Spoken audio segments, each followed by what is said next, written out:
सैयदना हज़रत उमर फारूक रज़ी अल्लाह तआला अन्हु के पास एक बादशाह ने 3 चीजें आपकी खिदमत में रवाना की, एक घोड़ा, एक इत्र और दूसरा एक जहर।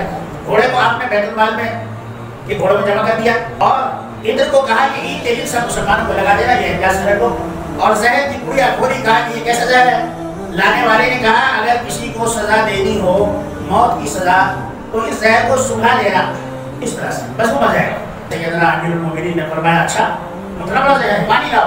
अब एक कटोरे में पानी लाया गया, आपने वो गुड़िया खोली और सारी हाथ पर डाली और फरमाया बिस्मिल्लाहिल्लज़ी ला यज़ुर्रु मा इस्मिही शैउन फिल अर्ज़ि वला फिस समाई वहुव अस्समीउल अलीम। और आपने ये बोला मुंह में डाला और एक गिलास पानी। अब डालने वाला जो है उसको पसीने सूख गए। लोगों ने कहा कि पिया तो अमीरुल मोमिनीन ने, पसीने तुम्हें आ रहे हैं, इन्हीं साहब तो जिंदा ही नहीं रह सकते।